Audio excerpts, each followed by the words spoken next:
తెలంగాణలో పొలిటికల్ వాతావరణం మరోసారి హీటెక్కింది. ఒకే రోజు 3 పార్టీలు 3 భారీ బహిరంగ సభలు నిర్వహించనున్నారు. పరేడ్ గ్రౌండ్ లో 1,00,000 మంది మహిళలతో సీఎం రేవంత్ రెడ్డి బహిరంగ సభను నిర్వహించనున్నారు. వడ్డీ లేని రుణాల పంపిణీకి సీఎం రేవంత్ రెడ్డి శ్రీకారం చుట్టనున్నారు. మరోవైపు కేసీఆర్ పార్లమెంటు ఎన్నికల శంఖారావం ప్రారంభించనున్నారు. రేపు కరీంనగర్ లో భారీ బహిరంగ సభకు బీఆర్ఎస్ శ్రేణులు ఏర్పాట్లు చేస్తున్నారు. ఎల్బీ స్టేడియంలో బీజేపీ బహిరంగ సభను నిర్వహించనున్నారు. ఈ సభకు కేంద్ర హోంమంత్రి అమిత్ షా కూడా హాజరు కానున్నారు.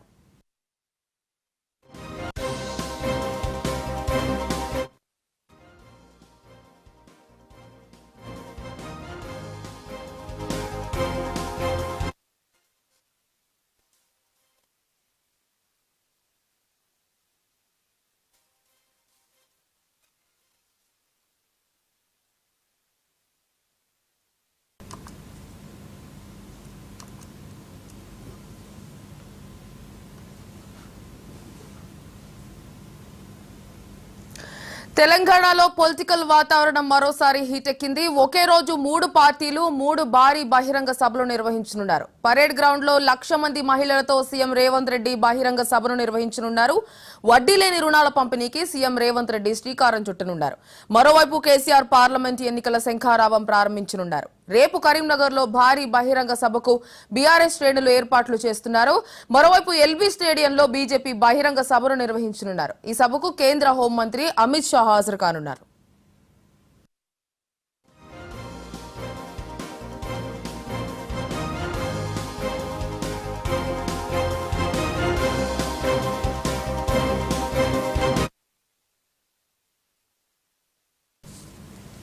తెలంగాణలో పొలిటికల్ వార్ జరగనుంది. ఇదే అంశానికి సంబంధించి మరింత సమాచారం మా ప్రతినిధి రాణి ఫోన్ లైన్ అందిస్తారు. రాణి, త్రిపుర ఇక తెలంగాణలో బీజేపీ అగ్రనేతలు మరొకసారి పర్యటనకు సిద్ధమయ్యారు. అదే తరుణంలో వస్తున్నటువంటి ఏదైతే పార్లమెంటు ఎన్నికల్లో తెలంగాణ రాష్ట్రంలోని 17 పార్లమెంట్ లో ఘన విజయం సాధించేందుకు ప్రణాళికలు అయితే సిద్ధం చేసింది. ఇక రేపు మాత్రం ఎల్బీ స్టేడియంలో మొత్తం 25,000 మందితో కూడా అటు బూత్ లెవెల్ సంబంధించినటువంటి అభ్యర్థులతో ఇక్కడ మీటింగ్ జరగబోతుంది. ఇక సభకు సంబంధించి మాత్రం ఇప్పటికే ఏర్పాట్లు అయితే ముమ్మరం చేస్తున్నారు.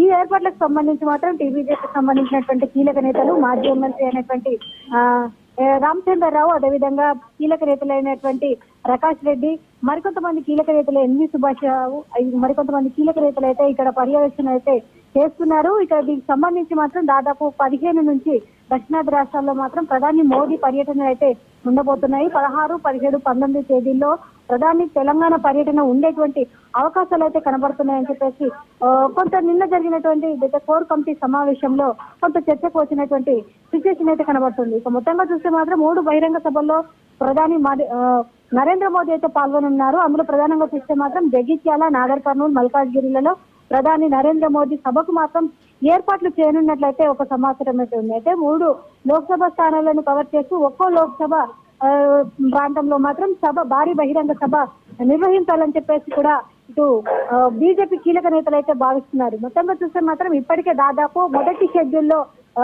ఏ అభ్యర్థులు అంటే ఎంపీ పోటీగా ఉన్నటువంటి అభ్యర్థుల లిస్ట్ అయితే మొదటి లిస్ట్ లో కొంతమంది పేర్లు అంటే దాదాపు 9 స్థానాలకు కూడా అభ్యర్థులను ప్రకటిస్తూ లిస్టులు అయితే విడుదల చేయడం జరిగింది. ఇక రేపు సంబంధించి కావచ్చు, రేపు మధ్యాహ్నం కావచ్చు, లేదంటే ఈ రోజు సాయంత్రం కావచ్చు, 2వ లిస్టు కూడా విడుదల చేసేటువంటి అవకాశాలు అయితే కనబడుతున్నాయి. మొత్తంగా చూస్తే మాత్రం హైదరాబాద్ సంబంధించి, అదేవిధంగా ఇటు కీలక నేతలకు సంబంధించి అమిత్ షా కావచ్చు, అదేవిధంగా దేశ ప్రధానమంత్రి నరేంద్ర మోదీ కావచ్చు, మొత్తంగా చూస్తే మాత్రం ఇతర రాష్ట్రాలకు సంబంధించినటువంటి ముఖ్యమంత్రులు, అదేవిధంగా కీలక నేతలు కూడా హైదరాబాద్ లో మరొకసారి తెలంగాణ రాష్ట్రంలో కూడా పర్యటించనున్నట్లయితే ఒక సమాచారం అయితే ఉంది. ఎందుకంటే ఉన్నటువంటి 17 పార్లమెంటు స్థానాల్లో కూడా బీజేపీ ఘన విజయం సాధించాలి అనే ఒక అంశం అయితే మొత్తంగా చూస్తే అభివృద్ధికి సంబంధించినటువంటి పనులకు కూడా ఇప్పటికే కొన్ని అభివృద్ధి కార్యక్రమాలకు శంకుస్థాపన చేయడం, దీంతో పాటు కీలక నేతలు పాల్గొనడం, ఇక నిత్యం అనునిత్యం ఏదైతే బీజేపీకి సంబంధించినటువంటి కొన్ని కార్యక్రమాలకు సంబంధించి కావచ్చు, ప్రజా సంగ్రామ యాత్రలకు సంబంధించి కావచ్చు, భారీ బహిరంగ సభలకు సంబంధించి కావచ్చు,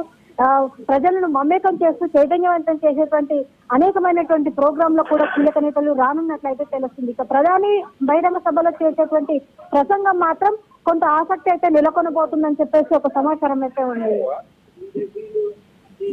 అయితే రాణి ఒకవైపు ఒకే రోజు ఈ 3 పార్టీలకు సంబంధించి భారీ బహిరంగ సభలు జరుగుతున్న నేపథ్యంలో, అలాగే ఈ 3 సభలకి కూడా ప్రధాని మోదీ పాల్గొంటున్న నేపథ్యంలో సెక్యూరిటీకి సంబంధించి, ప్రోటోకాల్ కి సంబంధించి ఎటువంటి జాగ్రత్తలు తీసుకున్నారు?